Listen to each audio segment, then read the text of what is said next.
Chicago, Illinois. The convention of the Democratic Party nominating tonight its candidate for the presidency. That man will be Vice President Hubert Horatio Humphrey. Right now, the seconding speeches are being made for Senator McGovern, and then we will have a seconding speech for the Reverend Mr. Channing Phillips of Washington, D.C., a favorite son candidate of the Black Caucus to this convention. There are some 212 Negro delegates here, and those who are not bound by other state requirements, such as primary election, are expected to vote their first ballot votes for Channing Phillips. Here in the amphitheater, New York is holding a caucus right now discussing the violence downtown, and Hal Walker is there. Hal?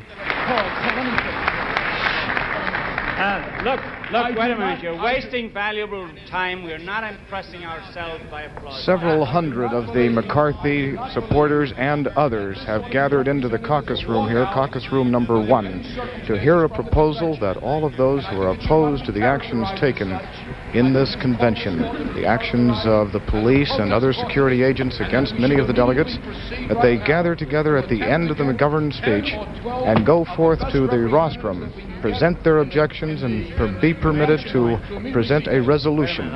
If not permitted to present that resolution, they say they will not return to the convention tomorrow. Their proposal is not that they will walk out tonight, but that they will not come back tomorrow. As one of the delegates here said, we're going to bring to a grinding halt this entire convention unless what he calls the atrocities are stopped. He was given a rousing round of applause by standing delegates who are crowded here into this caucus room. Back to you, Walter. Hal? Yes, Walter? Has there been any suggestion in that caucus that New York delegates attend the fourth party meeting at the Drake Hotel that Morris Raskin of the New Party is calling? So far, the question of the New Party has not come up, but these people are very angry about the reports they're receiving about the way delegates are being treated and the way other people here at the convention are being treated. And as I said, they've called them atrocities, and they're just going to walk out of this meeting. They've not said what they'll do in subsequent time. Thank you, Hal. Excuse me, did you have more? No, that was it, Walter. Thank you. Morris Raskin of the so-called New Party, forming a fourth party, has called a meeting at the Drake Hotel and has reserved a banquet room there. He's expecting 200 or 300 delegates, he says, to attend that meeting. Now at the podium, Frank Mankiewicz, the press secretary to the late Senator Robert Kennedy, is seconding the nomination of Senator McGovern. Moral disaster for our nation when he called for the application of part of our swollen defense budget to the needs of rural and urban America. He showed the courage and moral vision, the passion and the commitment we so badly need in the presidency. George McGovern said in South Dakota last May that Robert Kennedy would have been one of the 3 great presidents in our history, and I believe that too.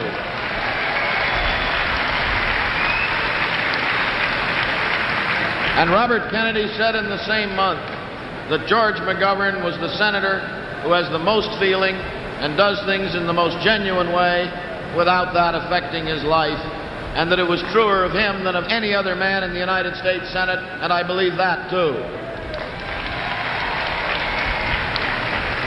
He is a candidate, my fellow Democrats, not of the clubhouse, but of the classroom.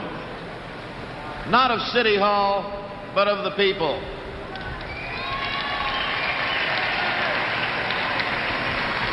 Not of nightsticks and tear gas and the mindless brutality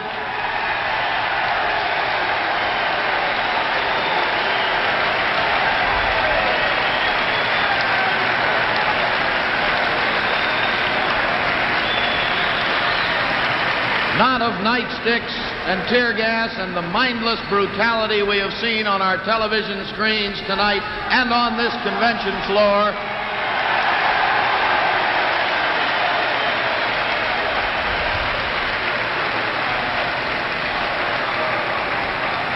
The Daley supporters in the Illinois delegation laugh, but Mayor Daley doesn't look very pleased. and a shared concern that these are human beings we are dealing with.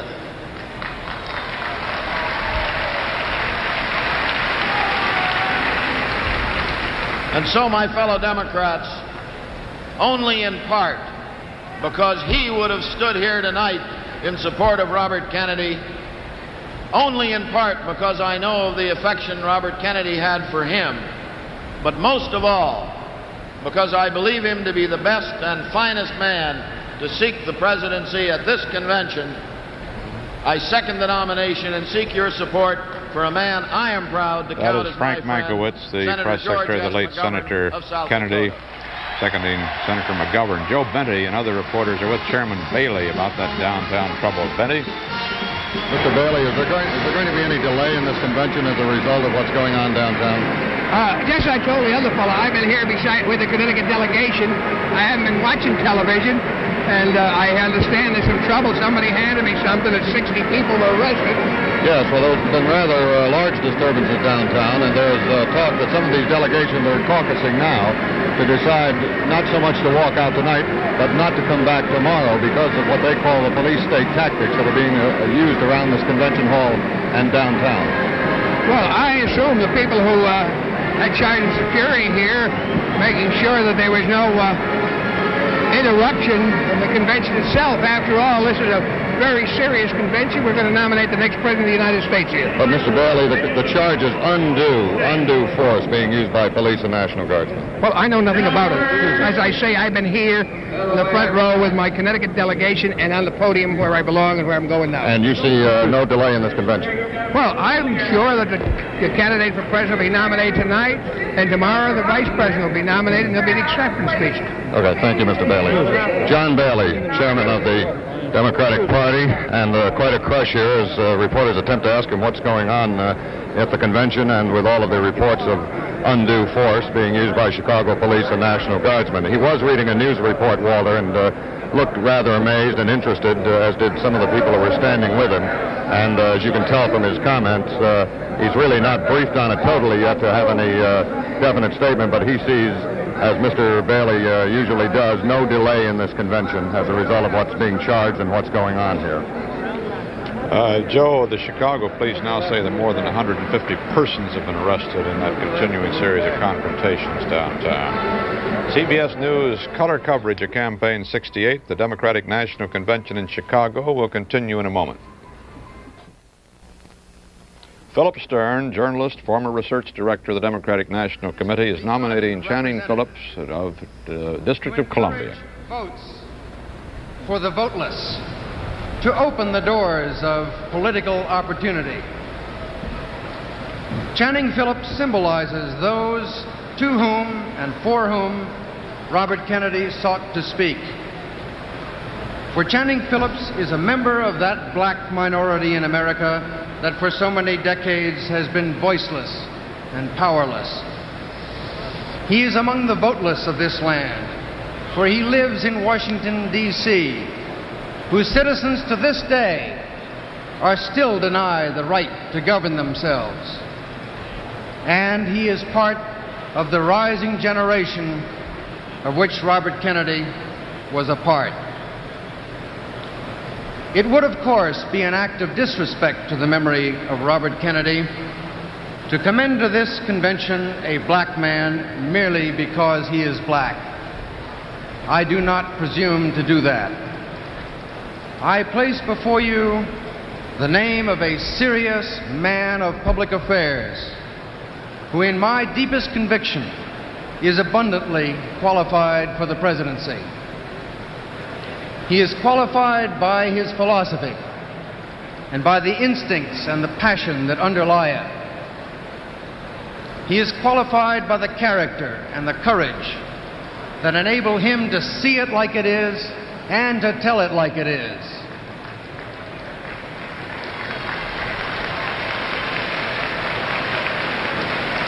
And he is qualified by experience. I do not mean the experience of long years of public office holding. What a narrow, myopic definition of the word experience. What has the so-called experienced leadership of this country brought us? When you leave this hall tonight and return downtown, look about you at the barbed wire and the helmeted troops.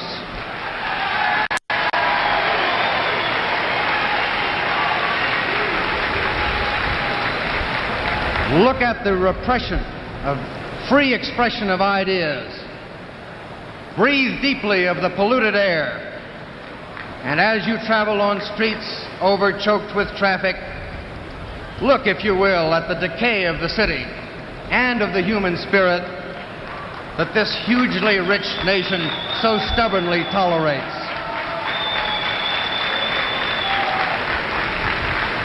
That is what experienced leadership has provided this country. I submit to you that office holding is not the only experience that is relevant to the presidency. More important today, I believe, is the experience of living and seeing, and above all, feeling. And in that respect, Channing Phillips is uniquely qualified for the presidency. No other candidate before this convention was born and raised in the ghetto. No other candidate has lived in the ghetto as a black man. No other candidate has suffered the impotent outrage of an insult hurled gratuitously from a neighboring car in Mississippi. No other candidate has experienced the flagrant indignity of being forced to serve his country in an all-black unit of a segregated army. That is a part of the experience that Channing Phillips would bring to the presidency. To him, the quest for social justice is no politician's platitude. It is a passion born of living in a black skin in a white man's society.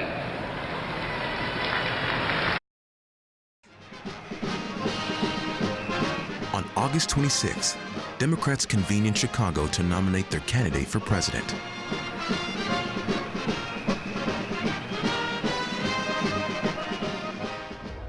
"10,000 anti-war protesters also turn up.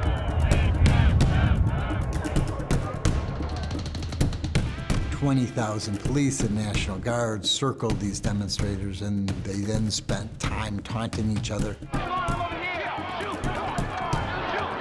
until the whole event became explosive. The protesters challenged the police clubbed the protesters.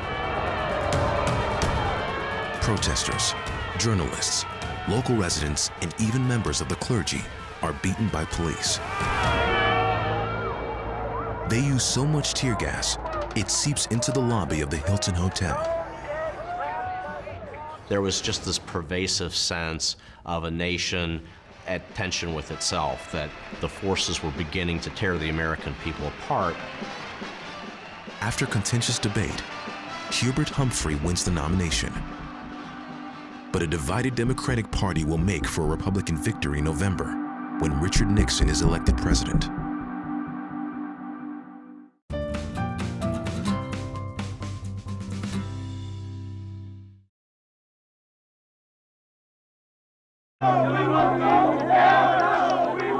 "20,000 members of the Youth International Party, Yippies they called themselves, converged on Chicago.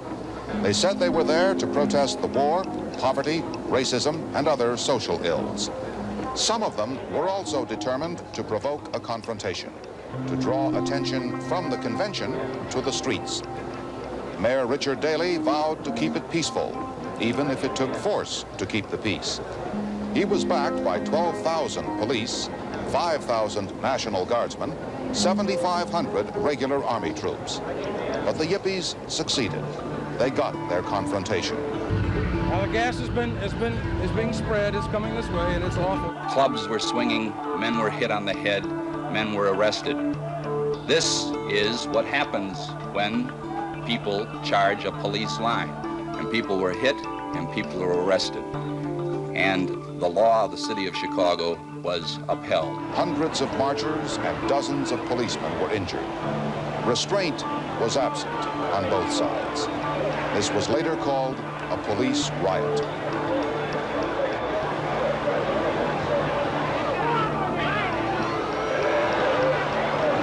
Even inside the convention hall, the virus of violence was pervasive.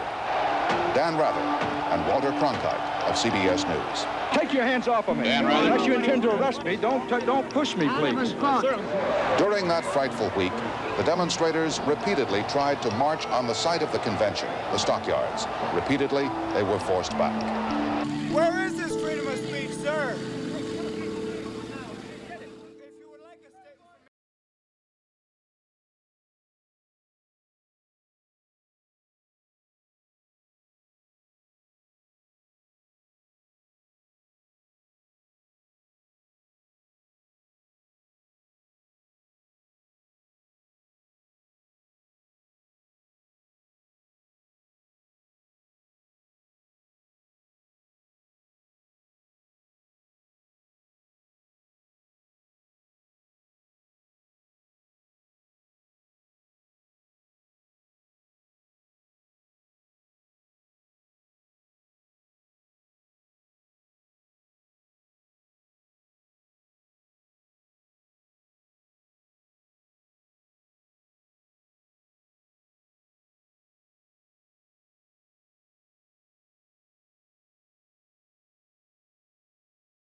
is on trial with the rest of the 8 for the conspiracy. But, you know, we're finding out, especially today, that you have a lot more problems than just Bobby Seale being on trial for the conspiracy. And, like, I think maybe it'd be interesting to find out, since we're doing thing on Chicago, exactly, you know, what some of the specific problems are right now in Chicago. We know about a little bit about the lunch thing and about the health clinic, how that was shut down, but you know, especially you, Fred, because you know, like, you're the leader, you're the chairman here for Illinois, is that? Yeah. And so maybe if you could just wrap some of the stuff that you think is really specific, that especially to Chicago, and then in general, whatever. But maybe we could start with that. We got a lot of problems in Chicago. Our Deputy Minister of Defense, Bobby Rush, is out on 2 appeals for gun charges. I'm out on an appeal for trumped-up robbery, and we got around 9 people still locked up in jail. We have 2 people still locked up in jail from a July 30th shootout we had with the pigs, and we have around 4 or 5 more still locked up from the last ambush at the office on a week ago Saturday, I think. And these people are people that work hard for the party here in Chicago, and the main thing that we believe caused the vamp on the office leads right back to what you were talking about, the chairman being in Chicago. You know, people came into the office and piled up the supplies for the health clinic and burned it in the middle of the floor. This showed some type of megalomaniac tendencies that these people have, because they're obsessed and they're crazy with power. They came into there and they ripped the brothers out of the office and then beat them brutally when they got them outside the office. The brothers did not shoot at them like they claimed they did. They said that somebody in the block was sniping, and these drunkard bastards went up in the office and burned the whole office down because some people were shooting at them. The main issue is that the chairman's down there at the federal building, and the chairman's being tried illegally. We don't think that old people have a right to try the chairman. We don't think that this judge, he's too old, he's too outdated, he's too outmoded, he's too decrepit, he's too senile, he's too stupid, and he's too racist, and he's too imperialistic to try a chairman. He's got too many fucked up traits. And so the issue now is that we organize the people around some of these bad traits, some of these illegal traits that this man has, some of these traits that would not allow him, whether he wanted to or not, to be able to give our chairman a fair trial. You see, when you get that old, you don't do what you want to do. You do what you have to do, you know. And even if he did get some type of good feeling about wanting to try a chairman in a proper manner, he wouldn't even be possible. He doesn't have enough strength in his body to try to withstand any type of attacks that the press would launch on him if he gave our chairman a fair trial. We want him out of the courtroom, and we want our chairman released, because the chairman is not a criminal. As a matter of fact, he's just the opposite of a criminal. He's just as far from being a criminal as that judge is from being a teenager, because he's the father of our Breakfast with Children program. He's the father of our free health clinic. And this is not, if this is criminal, then we all want to be criminal. If it's criminal to feed children that are hungry, if it's criminal to start a program that says that the only prerequisite that people have to involve themselves in this program is to be hungry, then we're going to continue to be criminal. If it's criminal to say that the only prerequisite that people have when they want free medical aid is that they be sick, then we intend to continue to be criminal. And because we think that this shows the contradictions of that slaughterhouse down there, what they call the Cook County Hospital, where they take people and experiment on them, and they got these gaping apes down there that are waiting to launch some type of physical attack on people and rip them off, take intestines, anything else that they need for some of their relatives. And we know about all these maniacs because this Dr. Bernard was a maniac. We call him the fastest knife in the West. And he's ripping black people off, and all these fascists ripping black people off. It's a racist tendency. These people don't have any right to determine when black people are going to die. They don't have any right to be able to lay a black man down and say that we think he was close enough to death that we should take his heart. Because these motherfuckers, we know where they at, and we know they want some of everything off of us. They like some of our sex organs, and they like some of everything, some of our brains and arms and everything. And we're not going to allow these motherfuckers to rip us off. We know that with the way this fascism is going, it'll be around 3 weeks and you won't be able to go in and get a physical checkup. Every time people go in there, they'll come out and he just died and he had a common cold or anything, and the motherfucker, he just died, and it just happened that another person was in there who needed a heart, and we took his heart and gave him to this other man. We think there's too much racism, there's too much fascism, there's too much imperialism to allow these people to play with our lives in general and play with our chairman's life in specific. This man has no right, and this is what the people have to understand. We out here trying to educate, trying to inform, trying to organize, and trying to teach the people some revolutionary political power and have them to arm themselves. We know that once the people are armed, those people cannot be oppressed, and they cannot be repressed without any type of retaliation, and retaliation is the only thing in the world that's ever going to stop fascism. It's not a question of nonviolence or violence. The question is between resistance to this fascism or either non-existence within fascism.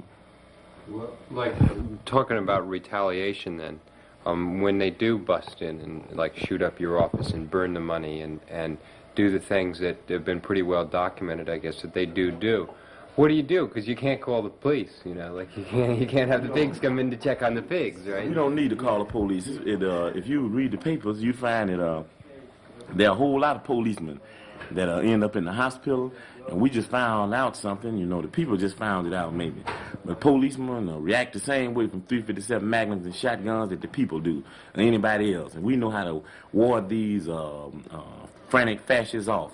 That we have to defend ourselves. We intend to defend ourselves. We've did so in the past, and we're going to do it today, and the day after that, and the day after that. Because only through this proper example of the self-defense and the proper example of retaliation, and by letting these people know that we move from some basic laws, that anything that goes down on the oppressed people, on the part of the oppressor, it should be reciprocal. And in plain proletarian workers' language, it takes two to tango. As soon as these motherfuckers go, we go. You know, I just, how do you go about, like, a lot of people that are outside of the black community who haven't been harassed till now, like, or even people in the black community that don't really know where the Panthers are at or haven't for a while, you know, like, even the suburban people. How do you tell them that you are defending yourselves? All they hear, you know, like they see Black Panthers, violence, just like they see maybe hippies and violence or SDS and violence, and they think that, you know, like that's all you want to do is get guns. What kind of, like, even an education program, what are the Panthers into as far as that? Black people in the ghetto don't have to be educated. I know that, but like there are people, a lot of people who should be, and maybe you could, you know, like get to those people. Are you trying? I don't think there's anybody trying any harder and in their attempts are being any more successful than the Black Panther Party. I think that Huey P. Newton and Bobby Seale should be called Professor Newton and Professor Seale, because when it comes to educators, I think that they're some of the best educators that the world has ever produced. As a matter of fact, I would go on to say, for people who think that the Black Panther Party is wrapped up in complete metaphysical bullshit about some of these other people like Mao, and we respect Mao. But I'd say that Chairman Bobby and Huey P. Newton and the Chief of Staff David Haight also are the most profound Marxists in the world living today. And they're writing some of the most profound Marxist, Leninist ideas and dealing with some of the most difficult problems in difficult times under the difficult repression of the most repressive force, the most capable people of repressing a people in the world. And I think they're doing the job beautifully. We're out there every day and educating. People learn by example. I don't think anybody has an argument with that. I think that when Huey P. Newton said that people learn basically by observation and participation, I think that everybody caught on to that. So what we're saying very simply is that if they learn by observation and participation, that we need to do more acting than we need to do writing. And I think the Black Panther Party is doing that. That we didn't talk about a Breakfast for Children program, we've got one. We're not going to tell you how many kids we intend to feed in Chicago. We're feeding 3,000 to 4,000 every week already, and I don't know how many all around the country. We're not talking about beginning to think about treating people free when they need medical services. We're opening a free health clinic in the city of Chicago in less than 3 weeks. These are the type of examples that people can relate to. The Tribune or the Daily News or sometimes no other establishment press that is a tool of these fools can can belittle what we're doing because the examples are right there. They're concrete. Just like the old saying goes, one picture's worth 1,000 words, and you've got to believe what you see. The programs are there. People have to see them, and the only people that don't see them are people that shut their eyes and fight knowledge. And people that fight knowledge will never be any good to the revolution anyway. But those that accept knowledge, those that are thirsty for knowledge, those that are aggressive about obtaining knowledge, or even those that are lazy about obtaining knowledge, they've got to see what the party's doing.